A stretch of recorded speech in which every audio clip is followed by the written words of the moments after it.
இந்த 4 சட்ட தொழிலாளர் தொகுப்புகள் அமலுக்கு வரும் பொழுது இன்றைக்கு தொழிலாளர்கள் பெற்று வரக்கூடிய உரிமைகள், இன்றைக்கு தொழிலாளர்கள் இருக்கக்கூடிய சட்டபூர்வமான பாதுகாப்பு எல்லாமே கேள்விக்குறியாக மாறும்.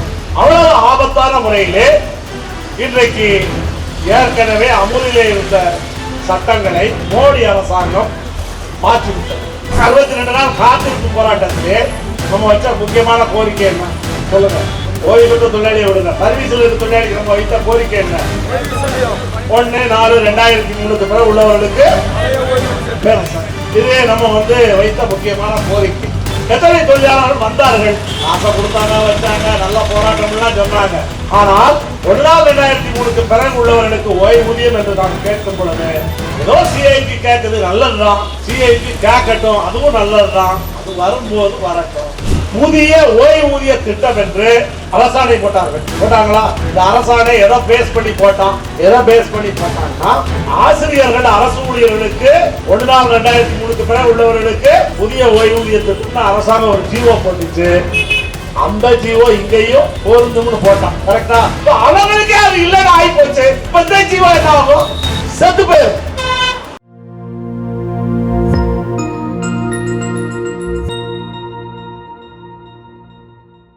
அளவில் பல்வேறு விவரங்களை சொல்லி இருக்கின்றனர்.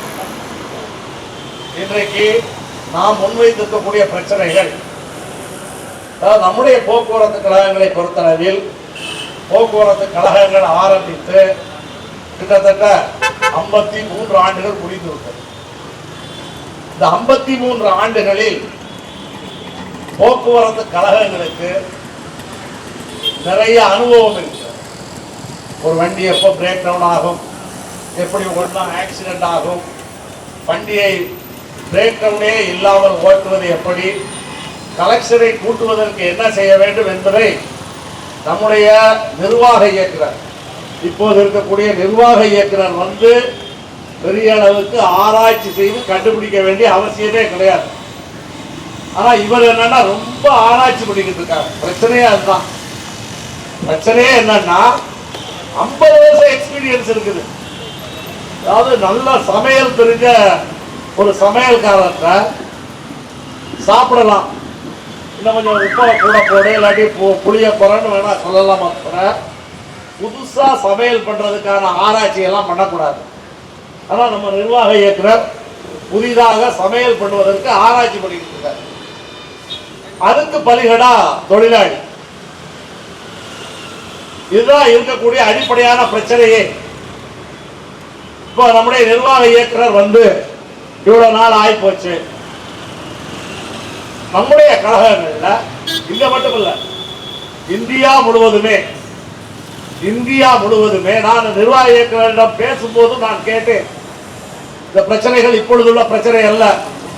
நாம் இந்த போராட்டத்தை நடத்துவதற்கு முன்பாக, இந்த போராட்டத்தை ஆரம்பிப்பதற்கு முன்பாக கடந்த 7-8 மாதங்களாக பல்வேறு காலகட்டங்களிலே இது சம்பந்தமாக சங்கத்தின் சார்பாக நிர்வாக இயக்குநரோடு பேசியிருக்கின்றோம். ஏற்கனவே கனகராஜ், அருள்ராஜ், அருள்தாஸ் இவங்கெல்லாம் போய் தாக்குவாங்க. 1-2 சந்தர்ப்பங்களிலே பிரச்சனையை வலியுறுத்த வேண்டும் என்ற அடிப்படையிலே நானும் கூட போய் பேசியிருக்கிறேன். நான் தொடர்ந்து நிர்வாக இயக்குநரிடம் சொன்ன விஷயம் என்ன, நான் நிர்வாக இயக்குநரிடம் சொன்ன ஒரு விஷயம் என்னன்னா, நீங்க இந்தியா முழுவதும் போக்குவரத்து கழகங்கள், இந்த போக்குவரத்து கழகங்களுடைய பெர்ஃபார்மன்ஸுக்கு பிரைஸ் எல்லாம் தர்றாங்கல்ல, வருஷத்துக்கு ஒரு தடவை போய் வாங்கிட்டு வர்றாங்கல்ல, அது எப்படி கொடுக்குறான்? அது எப்படி கொடுக்குறான்னா, எல்லா போக்குவரத்து கழகங்களுடைய செயல்திறனை மாதம் அந்தந்த போக்குவரத்து கழகங்கள் வெளியிடுகின்றன.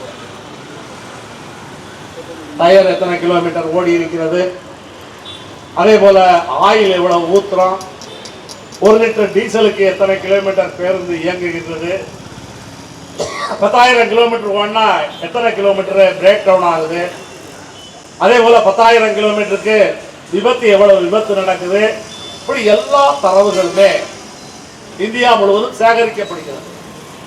அந்த தரவுகளில் மிகச்சிறப்பாக இருக்கக்கூடிய கழகங்கள் என்று தேர்ந்தெடுத்து அவர்களுக்கு பிரைஸ் வாங்கப்படுது. இப்போ மற்ற கழகமெல்லாம் மோசமாக இருக்கின்றதா? ஒரு கழகத்துக்கும் இன்னொரு கழகத்துக்கும் இருக்கக்கூடிய இடைவெளி என்பது ரொம்ப ரொம்ப குறைவு. இப்போ டீசலுக்கு 1 லிட்டர் டீசலுக்கு 5.6 கிலோமீட்டர் கிடைக்குது அப்படின்னு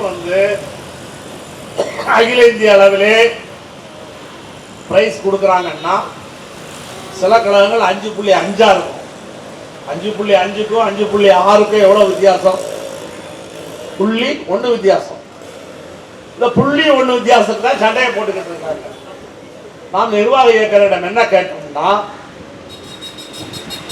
நீங்க பொறுப்புக்கு வந்த பிறகு இந்த கழகத்தில் பிரேக் டவுன் ஆவரேஜ் குறைஞ்சிருக்குதா? இவ்வளவெல்லாம் நடவடிக்கை எடுக்கிறீங்க.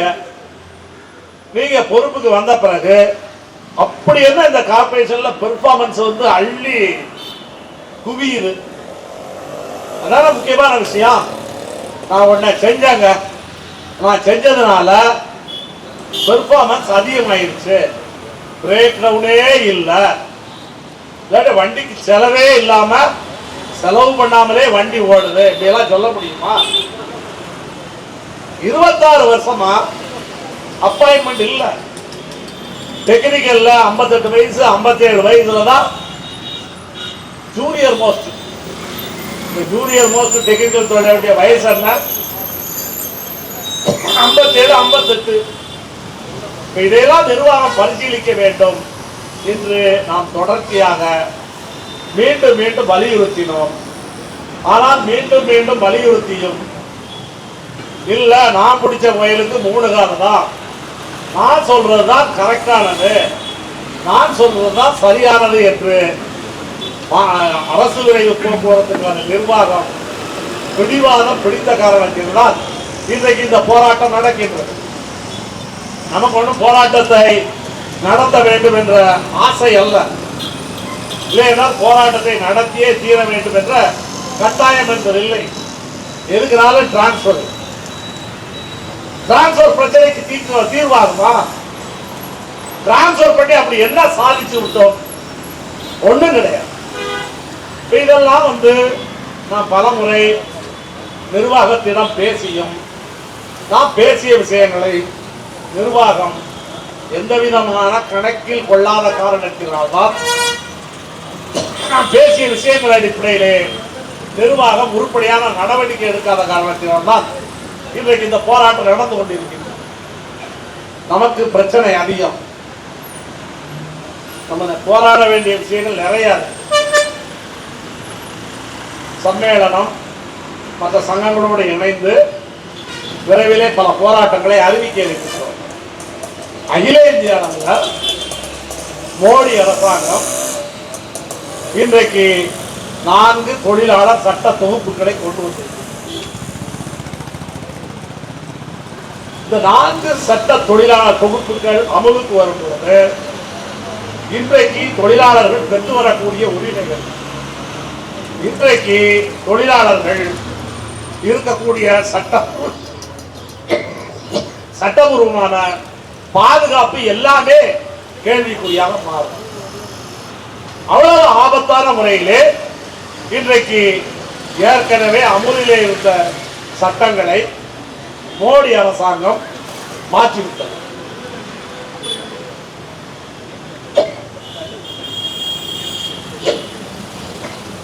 நான்கு சட்ட தொகுப்புகளை கொண்டு வந்தது. இந்த சட்ட தொகுப்புகளிலே பிக்ஸட் டைம் எம்ப்ளாய்மெண்ட், அதாவது இனிமேல் நிரந்தர பணிக்கு ஆளே எடுக்க மாட்டான், சட்டத்திலே கொண்டு வந்துட்டான். 240 நாளான நிரந்தரப்படுத்து, 480 நாளான நிரந்தரப்படுத்து என்றெல்லாம் கடந்த காலத்திலே சட்டம் இருந்தது, ஒப்பந்தம் இருந்தது. இன்றைக்கு வந்திருக்கக்கூடிய இந்த சட்டத்திலே பிக்ஸட் டைம் எம்ப்ளாய்மெண்ட், குறிப்பிட்ட காலத்திற்கு மட்டும் வேலை செய்யும் தொழிலாளி, நிரந்தர தொழிலாளி, தினக்கூலி தொழிலாளி, பீசிரேட் தொழிலாளி என்று தொழிலாளர்களை வகைப்படுத்தும் சட்டம். இந்த இப்போது இவர்கள் உருவாகி இருக்கக்கூடிய இந்த சட்டத்திலே இப்போது உருவாக்கக்கூடிய இந்த சட்டத்துல பிக்ஸட் டைம் எம்ப்ளாய்மெண்ட், குறிப்பிட்ட காலகட்டத்திற்கு மட்டும் வேலை பார்க்கிற தொழிலாளி. இனி தொழிலாளியை வேலைக்கு எடுத்து 5 வருஷத்துக்கு ஒரு அப்பாயின்மெண்ட். ஏற்கனவே மோடி அரசாங்கம் மிலிட்டரிக்கு ஆள் எடுக்கும் போது 40 வயசுக்கு மேல ராணுவத்திலே யாரையும் இருக்க விட மாட்டார்கள். உயர் அதிகாரிகளை தவிர சிப்பாய்கள் எல்லாம் 40 வயசு ஆகும் பொழுது டிஸ்சார்ஜ் பண்ணி வெளியே அனுப்பிடலாம். ஏன்னா 40 வயசுக்கு மேல அவரால் சண்டை போட முடியாது. அதனால 40 வயசுல டிஸ்சார்ஜ் பண்ணுவான். மோடி அரசாங்கம் என்ன செய்தது? இனி நிரந்தர அப்பாயின்மெண்ட் கிடையாது, மிலிட்டரியில 4 வருஷத்துக்கு மட்டும் ஆள் எடுப்போம், அக்னிவீர் திட்டம் என்று அறிவித்தார்கள். இப்ப தொழிற்சாலைக்கு என்ன சொல்றான்? Fixed time employment. இப்ப இனிமேல் நிரந்தர வேலை என்பதை கேள்விக்குறியாக மாற்றுவதற்கு சட்டத்தையே திருத்திட்டான். எவ்வளவு ஆபத்தான சட்ட திருத்தம்!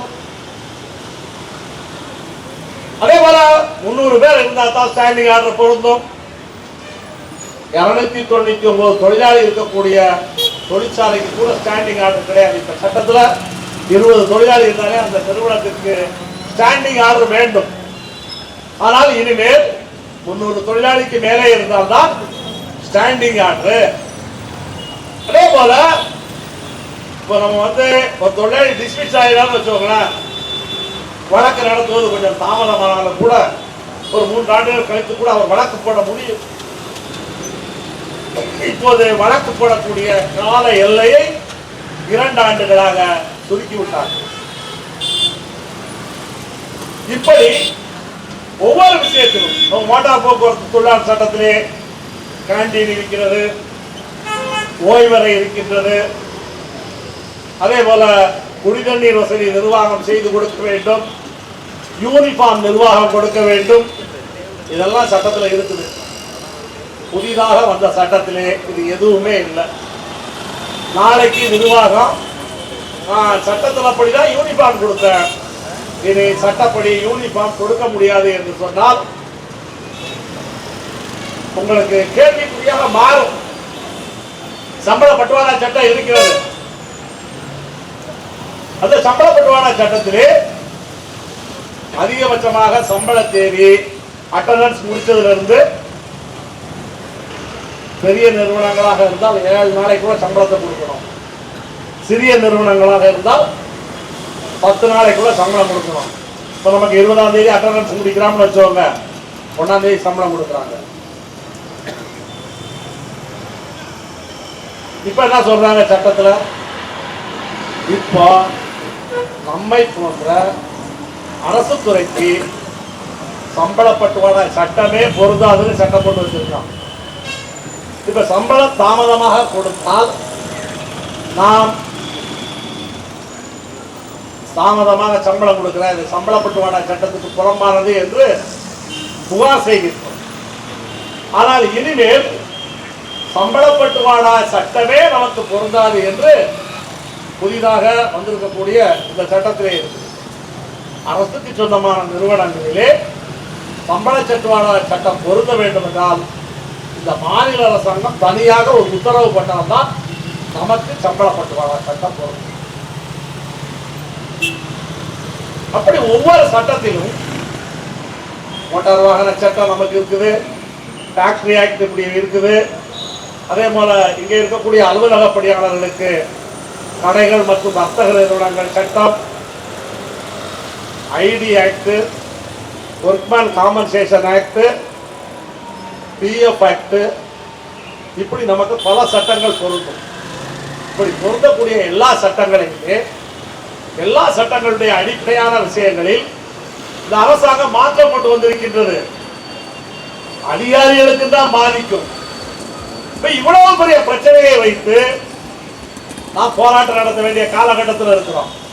நம்ம நிர்வாக இயக்குநருக்கு என்ன சொல்கிறோம் என்றால், எங்களுக்கு பெரிய பிரச்சனை இருக்கிறது, அந்த பெரிய பிரச்சனைக்காக போராட வேண்டிய தேவையும் கட்டாயம் இருக்கின்றது. வரக்கூடிய பிப்ரவரி மாதம் அகில இந்திய அளவில் இதற்காக வேலை நிறுத்தம் செய்வது என்று முடிவெடுத்திருக்கிறோம். இன்னும் தொழிலாளர்களுக்கு இதனுடைய ஆபத்துக்கள் புரியவில்லை. பொதுவாக நம்ம தொழிலாளி என்ன, தொழிலாளியினுடைய பொதுவான குணம் என்னவாக இருக்கிறது என்றால், பக்கத்து வீட்டில் தீ எரியுதுன்னு வச்சுக்கோங்க,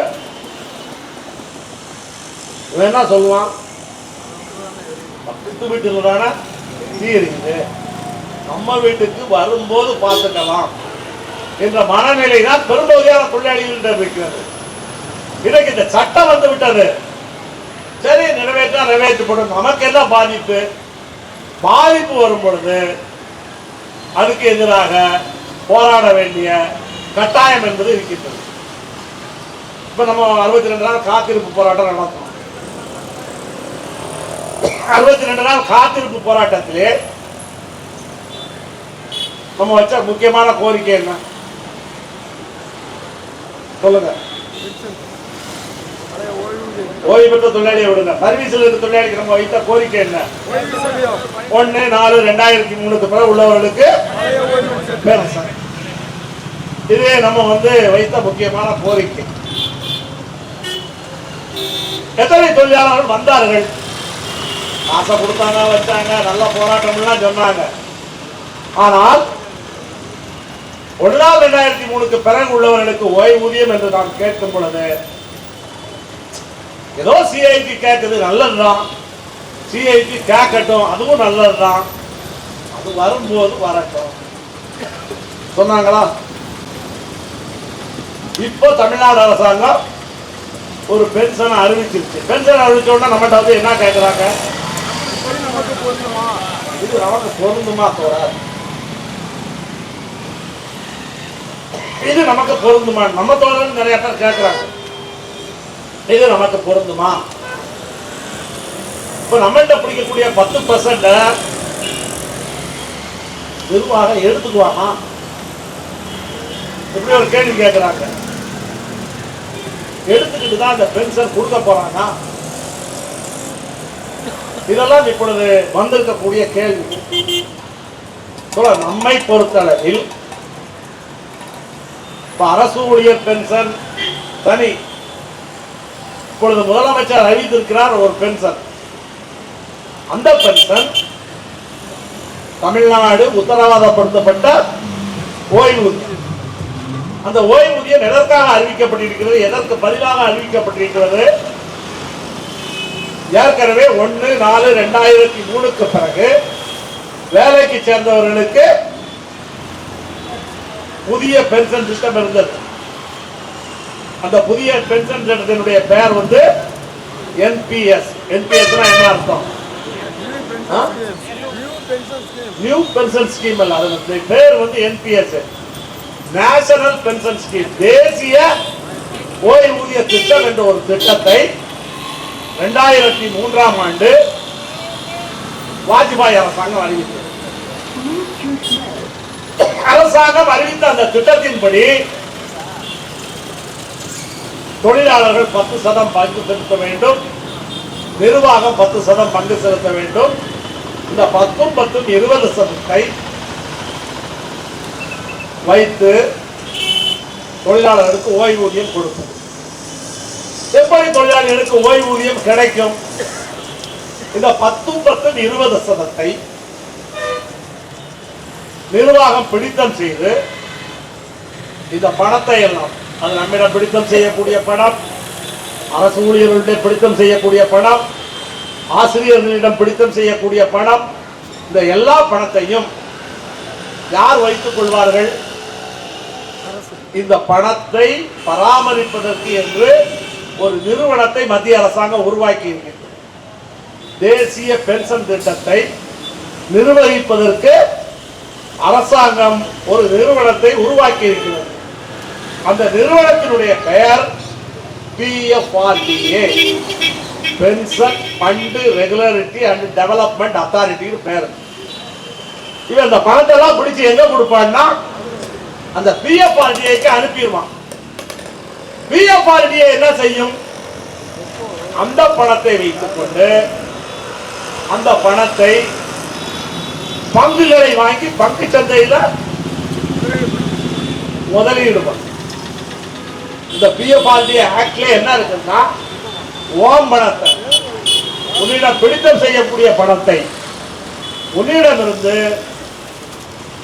நான் வாங்கி இருக்கக்கூடிய பணத்தை நான் பங்கு சந்தையில் முதலீடு செய்து உனக்கு பென்ஷன் தர ஏற்பாடு பண்ண. ஒருவேளை பங்கு சந்தை நஷ்டமடைந்து பணம் அம்போடு போயிட்டா நீ என்னை கேள்வி கேட்கக்கூடாது. இதான் மத்திய அரசு உருவாக்கி இருக்கக்கூடிய சட்டம். ஒருவேளை நம்முடைய பணம் பங்கு சந்தையிலே போடப்பட்டு பங்கு சந்தை நஷ்டமாகிவிட்டால் நீ என்னிடம் கேள்வி கேட்கக்கூடாது என்பதுதான் இந்த பிஎஃப்ஆர்டிஏ சட்டத்தினுடைய விதிமுறை. அவன் பங்கு சந்தையெல்லாம் போடுவான். கடைசியா தொழிலாளி ரிட்டையர்ட் ஆகிறதுக்கு ஒரு சில ஆண்டுகளுக்கு முன்னால் பங்கு சந்தையில் இருக்கக்கூடிய பணத்தை எல்லாம் திருப்பி வாங்குவான். பங்கு சந்தையில் வாங்கி இருக்கக்கூடிய பணத்தை எல்லாம் திருப்பி வாங்கிவிட்டு ஓய்வு பெறும் பொழுது மொத்த சேர்ந்து இருக்கக்கூடிய பணத்தில் 60% உங்க கையில தரலாம். மீறி இருக்கக்கூடிய 40% வைத்துக் கொண்டு ஓய்வூதியம் கொடுப்பார். இதுதான் புதிய பென்ஷன் திட்டம். 2003 இந்த திட்டம் வந்தது. பழைய ஓய்வூதிய திட்டத்திற்கு பதிலாக இந்த திட்டத்தை வாஜ்பாய் அரசாங்கம் கொண்டு வந்தது. ஜெயலலிதா இங்கே முதலமைச்சராக இருக்கும்போது 1/1/2004 இருந்து புது பென்ஷன் யார் அறிவிச்சா? வாஜ்பாய். நீ என்ன 1/1/2004 இருந்து அறிவிக்கிற? உன்னை விட நான் சூப்பரு. எனவே நான் 1/4/2003 இருந்து ஆரோக்கியம் அந்த அம்மா அறிவிச்சிச்சு. ஏடிக்கு முடியும் அந்த அம்மா எல்லாமே. அந்த திட்டத்துக்கு பேரே தேசிய பென்ஷன் திட்டம். அந்த சட்டத்தின் படிதான் பென்ஷன் வருது.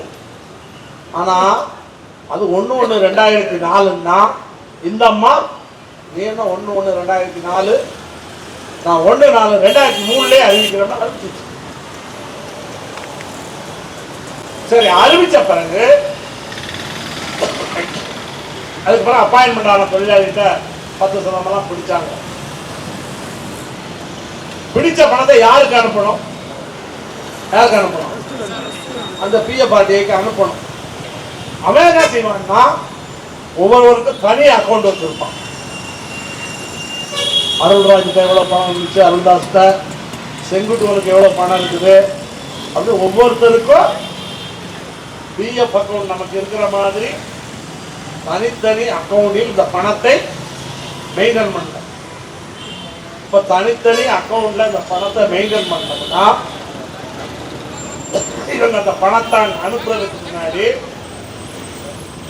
அந்த பிஎஃப்ஆர்டியோட போய் ஒரு அக்ரிமெண்ட் போடணும். எங்க தொழிலாளிகளுடைய பணத்தை உங்களுக்கு அனுப்பி வைக்கிறோம். எந்த தொழிலாளிகளுக்கு இந்த புதிய பென்ஷன் திட்டத்தை அமல்படுத்துறோம் அவங்களுக்கு அக்கௌண்ட் ஆரம்பிச்சு அவங்க பணத்தை மெயின்டைன் பண்ணி நீ எல்லாருக்கும் பென்ஷன் கொடு அப்படின்னு யாரோட அக்ரிமெண்ட் போடணும்? இந்த பிஎஃப்ஆர்டியோட அக்ரிமெண்ட் போடணும். ஆனால் தமிழ்நாட்டில் என்ன நடந்துச்சு? 22 வருஷமா பணத்தை இவனே வச்சிருக்கான். அங்கேயும் போகல. அதிமுக திட்டத்தை அறிவிச்சுச்சா? திமுக சொல்லிச்சு நாங்க மாத்துவோம். அந்த அம்மா போய் இவங்க வந்தாங்க மாத்துவோம்னு கலைஞரும் சொன்னாரு, ஸ்டாலினும் சொன்னாரு. அதுக்கப்புறம் அந்த அம்மா நானும் மாத்துவோம்னு சொல்லி 22 வருஷமா 2 பேரும் தேர்தல் வாக்குறுதியே காலத்தை ஓட்டிட்டாங்க. தேர்தல் வாக்குறுதி பணம் பூரா இப்ப எல்ஐசியில டெபாசிட் பண்ணி இருக்கு. 80,000 கோடி அரசு ஊழியர்கள் ஆசிரியர்களுடைய பணம் அங்கே இருக்கிறது. நம்ம கதை என்ன? இது அரசு ஊழியர் ஆசிரியர் கதை. நம்முடைய கதை என்ன? நம்ம அரசு ஊழியர் ஆசிரியர் அல்ல. நமக்கு பிஎஃப் பிடிச்சிட்டு இருந்தாங்க, வருங்கால வைப்பு நிதி. அரசு ஊழியர்களுக்கு ஆசிரியர்களுக்கு வருங்கால வைப்பு நிதி கிடையாது. நமக்கு மட்டும்தான் வருங்கால வைப்பு நிதி உண்டு. 1998 நம்ம ஒப்பந்தம் போட்டு வருங்கால வைப்பு நிதிக்காக நிர்வாகம் ஒரு 12% போடும். இந்த 12% நீ வச்சுக்கிட்டு அரசு ஊழியர்கள் மின்சார வாரிய ஊழியர்களை போல எங்களுக்கு ஓய்வூதியம் கொடுக்க வேண்டும் என்று ஒப்பந்தம் போட்டோம். 1998 அந்த ஒப்பந்தத்தில் என்ன சொன்னாங்க? இந்த ஒப்பந்தம் 1998க்கு முன்னாடி வேலைக்கு சேர்ந்தவர்களுக்கு நீ பிஎஃப்ல இருந்துக்கிறியா இல்லாட்டி இந்த பென்ஷன் வேணுமா? விருப்புரிமையை கேட்டாங்க. இல்ல எனக்கு இந்த பென்ஷன் தான் வேணும், பிஎஃப் வேண்டாம் அப்படின்னு சொன்னா நீ இந்த பென்ஷனுக்கு வா. இல்ல எனக்கு பிஎஃப்ஏ போனோம்னா அதுல இருந்துக்கோ. மெஜாரிட்டி தொழிலாளி இது கேட்டதுனால இந்த பென்ஷன் ஸ்கீம் வந்துச்சு. இப்போ 1998க்கு முன்னாடி வேலைக்கு சேர்ந்தவர்களுக்கு விருப்புரிமை, 1998க்கு பின்னாடி வேலைக்கு சேர்ப்பவர்களுக்கு கட்டாயம். எது கட்டாயம்? இந்த பழைய ஓய்வூதிய திட்டம் கட்டாயம். இதான் ஒப்பந்தம். ஒப்பந்தம் தெளிவா இருக்குது. ஆனா இந்த மாதிரி என்ன செஞ்சிச்சு? இது எதையுமே மதிக்கிறது இல்லை. ஒப்பந்த சட்டம்.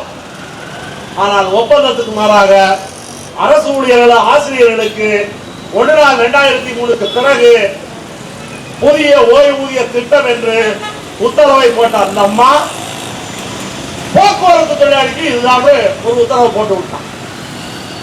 நமக்கு என்ன ஒப்பந்தம்? நம்ம எதுல இருந்து இதுக்கு வந்திருக்கோம்? பிஎஃப்ல இருந்து வந்திருக்கோம். ஆனால் ஒப்பந்தத்துக்கு மாறாக இது போடப்பட்டது. நம்ம ஹைகோர்ட்ல வழக்கு போட்டோம். வழக்கு இப்போ வரைக்கும் நிலுவையில் இருக்குது. வரக்கூடிய 21ஆம் தேதி வழக்கு வரப்போகிறது. அநேகமாக வழக்கு இன்னும் சில நாட்கள்ல முடிஞ்சு போயிடும். வழக்கில் என்ன தீர்ப்பு வருதுன்னு பார்க்கலாம். வழக்கில் என்ன தீர்ப்பு வருதுன்னு பார்க்கலாம். ஆனால் நாம் வழக்கு போட்டோம். ஏன் வழக்கு போட்டோம்? 1998க்கு பிறகு உள்ளவர்களுக்கு இது கட்டாயம் என்று ஒப்பந்தம் இருக்கும் பொழுது அரசாங்கம் ஜீவோ போட்டு எங்களுடைய ஓய்வூதியத்தை பறித்தது சரியல்ல என்று நாம் வழக்கு போட்டோம். நீதிமன்றம் என்ன செய்து இடைக்கால ஒரு தீர்ப்பு வழங்கியது. இடைக்காலம் வழங்கிய தீர்ப்பிலே சார் ரைட்டு, இந்த வழக்கு முடிகிற வரைக்கும் நீ பிடித்தம் செய்கிற பணத்தை பேங்க்ல போட்டு வைக்கி, நீ பிஎஃப் ஆர்டிஐக்கு அனுப்பாதுன்னு சொல்லி நமக்கு உயர் நீதிமன்றம் உத்தரவு போட்டது. தமிழ்நாடு கவர்மெண்ட் சுத்தமாவே அனுப்பல, பிஎஃப் ஆர்டிஐயோட அக்ரிமெண்டே போடல. நமக்கு நீதிமன்றம் என்ன சொல்லிச்சு? நீ பிஎஃப் ஆர்டிஐக்கு போகாதே என்று. எனவே நம்ம பணமும் இருக்கு. அரசு ஊழியர்கள் போராட்டம் எல்லாம் நடத்தினார்கள். நீண்ட போராட்டத்துக்கு பிறகு கடந்த 4-5 நாட்களுக்கு முன்னால் இந்த 6ஆம் தேதி நேற்றையிலிருந்து வேலை நிறுத்தம் என்று அறிவித்திருந்தார்கள். நேற்றையிலிருந்து வேலை நிறுத்தம் என்று அறிவித்திருந்த நிலையில் முதலமைச்சர் 4ஆம் தேதி 3ஆம் தேதி தமிழ்நாடு உத்தரவாதப்படுத்தப்பட்ட ஓய்வூதிய திட்டம் என்ற ஒரு திட்டத்தை அறிவித்தார்.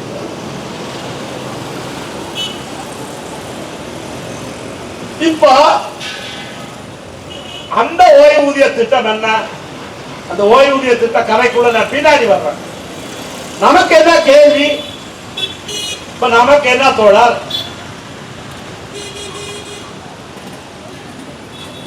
அது அரசு ஊழியர்கள் ஆசிரியர்களுக்கு தான் அறிவிக்கப்பட்டிருக்கிறது. நமக்கு என்ன பிரச்சனை?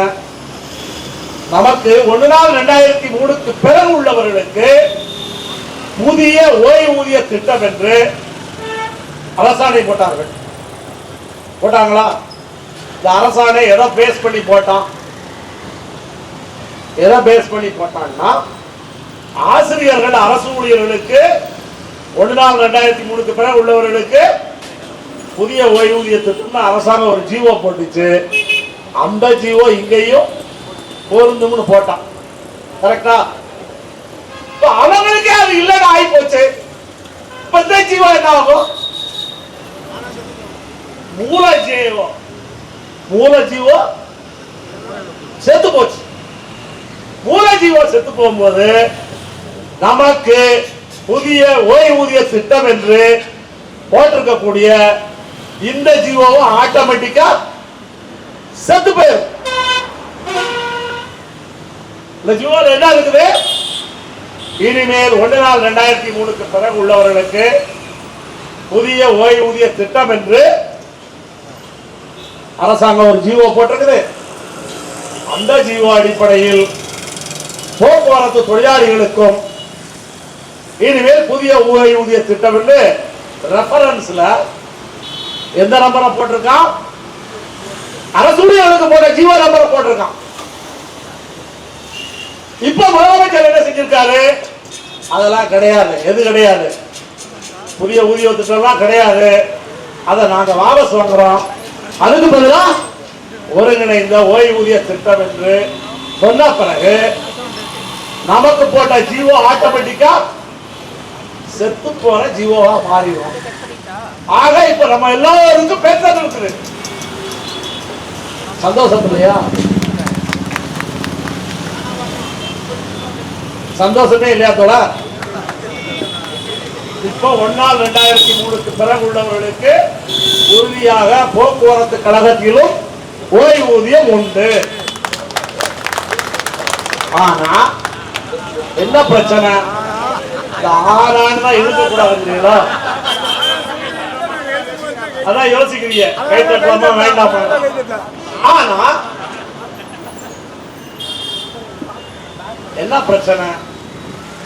என்ன பிரச்சனை என்றால், இப்ப அரசு ஊழியர்களுக்கு அமுல்படுத்திருக்காங்க. முதல் அரசு ஊழியர் சங்கங்கள்லாம் வரவேற்றாங்க. இப்ப இன்னைக்கு என்ன சொல்லியிருக்காங்க? இந்த 10% பிடிக்கிறத பிடிக்காதீங்கன்னு தொழிலாளி மத்தியில கோரிக்கை வரும். நம்ம பொதுச் செயலாளரும் நானும் மாநாட்டுக்கு போயிருந்தோம். எங்க? ஆகணும். தெளிவா புரியும்.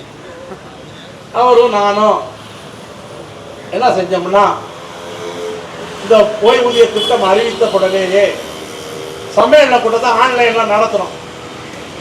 ஆன்லைன்ல நடத்தி இந்த ஓய்வூதிய திட்டம் சம்பந்தமாக நம்முடைய தோழர்களுக்கு நாம் என்ன நிலைப்பாடு எடுக்கலாம் என்பது சம்பந்தமாக ஒரு சம்மேளன கூட்டம் நடத்தணும் ஆன்லைன்ல.